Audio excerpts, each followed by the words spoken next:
Hello friends, welcome to my channel. Usual ಆಗಿ ನೀವು ಬದನೆಕಾಯಿಂದ ಎಣ್ಗಾಯಿ ಮತ್ತು ಪಲ್ಯಗಳನ್ನೆಲ್ಲ ಟ್ರೈ ಮಾಡಿರ್ತೀರ. ಬಟ್ ಇವತ್ತು ಬದನೆಕಾಯಿಂದ ಚಟ್ನಿನ ಹೇಗೆ ಮಾಡ್ಕೊಳ್ಳೋದು ಅಂತ ನೋಡೋಣ. ಕೆಲವರು ಈ ಚಟ್ನಿನೂ ಕೂಡ ಮಾಡಿರ್ತೀರ, ಬಟ್ ಮಲೆನಾಡು ಸ್ಟೈಲಲ್ಲಿ ಯಾವ ರೀತಿ ಚಟ್ನಿನ ಬದನೆಕಾಯಿಂದ ಯಾವ ರೀತಿ ಚಟ್ನಿನ ಮಾಡ್ತಾರೆ ಅಂತ ನೋಡೋಣ. ಇದು ರೊಟ್ಟಿಗೆ, ಇಡ್ಲಿಗೆ ಮತ್ತು ದೋಸೆಗೆಲ್ಲ ಬೆಸ್ಟ್ ಕಾಂಬಿನೇಷನ್ ಆಗಿರುತ್ತೆ. ನೀವು ನಿಮ್ಮ ಮನೇಲಿ ಯಾವ ಥರ ಬದನೆಕಾಯಿ ಯೂಸ್ ಮಾಡ್ತೀರೋ ಅದೇ ಬದನೆಕಾಯಿನಲ್ಲಿನೇ ಮಾಡ್ಕೊಳ್ಬೋದು.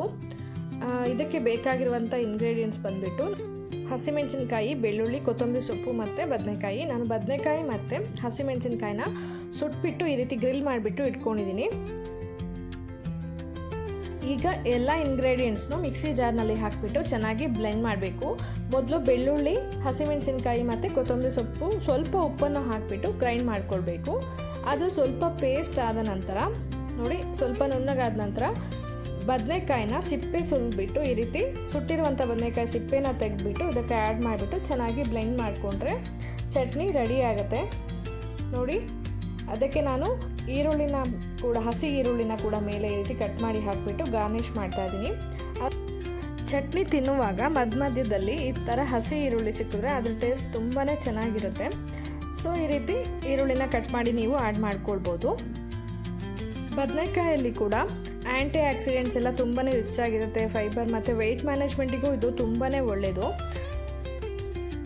ಇದಕ್ಕಿಂತ ಮುಂಚೆ ಬದನೆಕಾಯಿ ಮತ್ತು ಮೊಸರನ್ನ ಯೂಸ್ ಮಾಡಿಬಿಟ್ಟು ಬಜ್ಜಿನ ಹೇಗೆ ಮಾಡೋದು ಅಂತ ಅದನ್ನು ಕೂಡ ವೀಡಿಯೋನ ಅಪ್ಲೋಡ್ ಮಾಡಿದ್ದೀನಿ.